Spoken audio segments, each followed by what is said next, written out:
There's a group of us here on YouTube that call out the wokers in sports and sports media on a daily basis.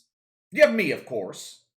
You have Black and White Sports, which some of you guys have brought to my attention this week. I actually checked them out. Those guys do a great job over there. Another one, I think it's called Sports Wars.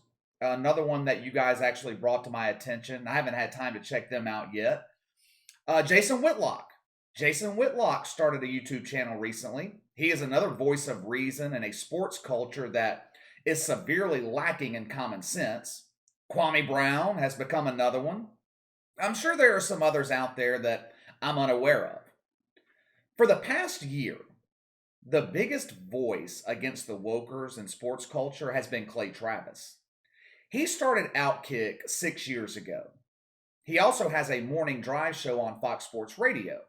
But over the past year, Clay Travis has grown his audience exponentially.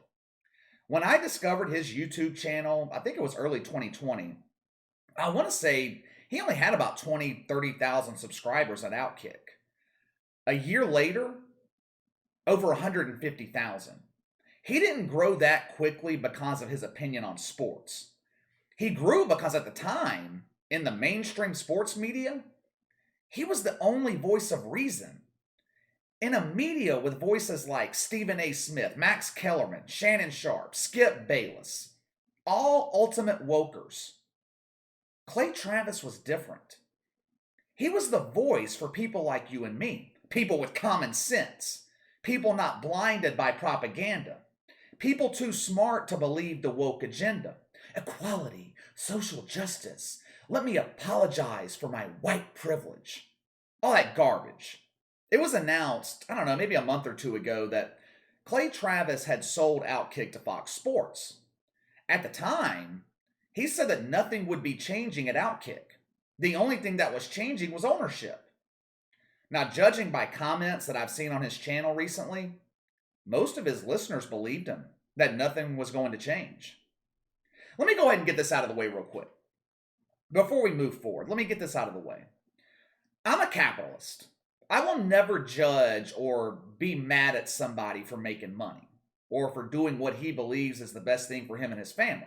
I'm happy for Clay Travis. I'm sure he made millions of dollars selling Outkick to Fox Sports. Good for him. He did things the American way. He had an idea. He started his own website, his own media company, his own platform. He grew it to a point where it was appealing to a major corporation, and he sold it. A lot of people think he sold out. I don't see it that way. Selling Outkick was just good business. It made sense. There are a lot of people that are upset with Clay Travis right now. They feel like he lied to them, lied to his audience. And in a way, I can kind of see why they feel that way. I mean, he did tell his audience when he sold that nothing was going to be changing at Outkick. And not more than, I don't know, a few weeks, maybe a month later, he announces that he's leaving Outkick to join Buck Sexton and taking over the time slot that was previously held by Rush Limbaugh. Clay Travis will no longer be in sports media. He's starting a new journey in conservative talk radio. When you think about it, this really is not a major change in terms of his content. His show on Fox has become more of a political show than about sports, which is fine. I mean, in a way, my channel has been the same thing. Content creators are going to create the type of content that our audience wants to hear. Clay Travis said that he didn't bring politics into sports. Professional athletes and leagues like the NBA did. He just simply reacted to them doing so. And he's absolutely right. I would also add to that ESPN brought woke politics into sports too. Actually, ESPN might have led the way in making sports political. They have been slowly going woke for 10 years now and just committed 100% to going woke last year. So Clay Travis is going to move on to another opportunity. He was approached by a lady named Julie Talbot, who is the president at Premier Radio Networks. And he said that she asked him a simple question. Here's how Clay Travis says it went down. Quote, "What did I think about the idea of moving to the Rush Limbaugh time slot? Note, she did not say, what do you think about replacing Rush Limbaugh? She knows better than anyone that no one will ever replace Rush Limbaugh. No one ever replaces a legend, and Rush Limbaugh was the most influential and listened to radio voice across multiple generations, end quote. Clay Travis is being a little bit idealistic here. That little part where he says, "Note, she didn't ask me, what do you think of replacing Rush Limbaugh?" Let's just be real here. You are replacing Rush Limbaugh. You are moving into his time slot with the same network. You're replacing Rush Limbaugh, dude. I mean, just say it. It's okay. You're his replacement. I'm going to be honest about this. And look, like I said, I am happy for Clay Travis. I really hope he succeeds. I hope this works out for him. He's a talented dude. He has the ability to make this work. But I'm going to be honest. And I'm going to tell you why I feel like this could be a huge mistake for Clay Travis. This is going to be a difficult transition. Not because Clay Travis can't talk politics. Obviously, he is fluent in the political arena. But the grass is not always greener. I'm sure he has put a lot of thought into this decision. He's a smart guy. I'm sure what I'm about to mention has crossed his mind. You never want to be the guy that replaces the legend. You want to be the guy who replaces the guy who replaces the legend. Let me tell you why. I'm going to give you some examples too from the past that didn't work out. Clay Travis will never fill the shoes of Rush Limbaugh. I'm sure he knows that. Sometimes replacing a legend can actually work. I mean, Jay Leno replaced Johnny Carson. He was number one in late night for over 20 years. But what happened when Conan O'Brien tried to replace Jay Leno? He flopped. He failed. Now, sure, NBC didn't do him any favors. They set him up to fail. That whole situation was a debacle. But the truth is, if Conan O'Brien had just remained in his time slot following The Tonight Show, he would still be on NBC today. Back in 2005, Howard Stern, he announced that he was leaving terrestrial radio and he was going to head over to Sirius XM. At the time, it was just Sirius. Back then, CBS wasn't too worried about it. Their mentality was, we can just replace Howard Stern with David Lee Roth. Maybe he won't draw the same numbers, the same ratings, but he will definitely be more advertiser friendly so we can make the same money. David Lee Roth, his show, lasted 3 months.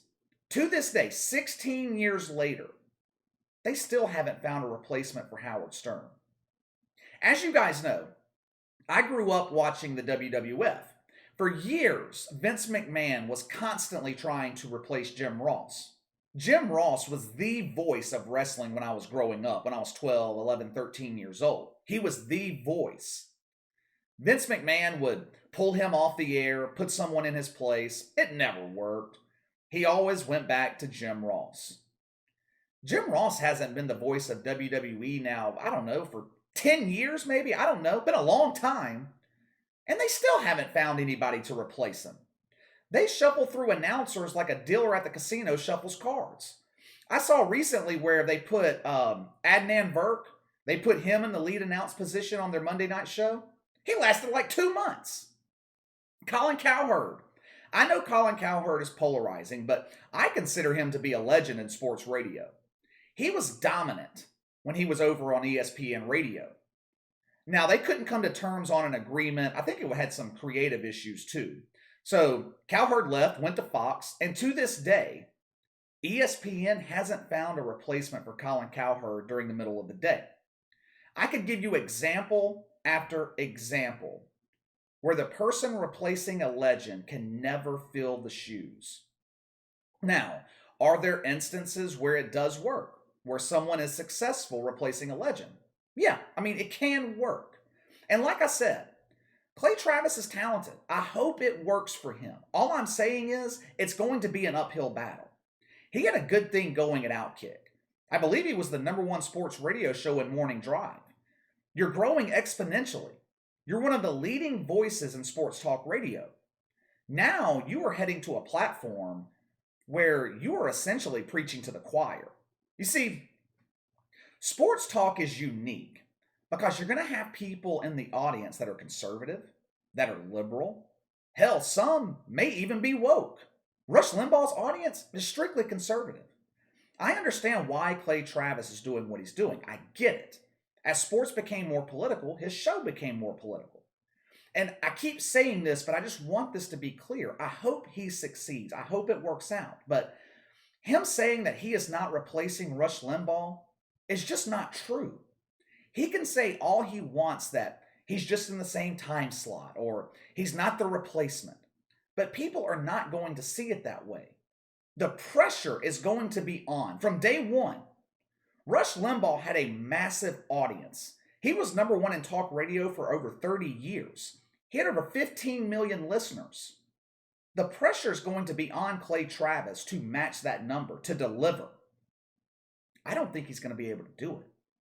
He is leaving a situation where he had no pressure. He had it made. He grew his platform from the ground up. He was the lone voice in mainstream sports talk radio that wasn't woke. He literally had no competition. It was Clay Travis, the only one.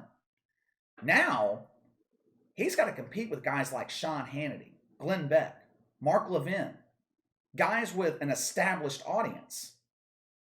I don't know, man. I don't know. It's going to be tough. It is going to be tough. I hope it works out for Clay Travis, but I think this is a big mistake.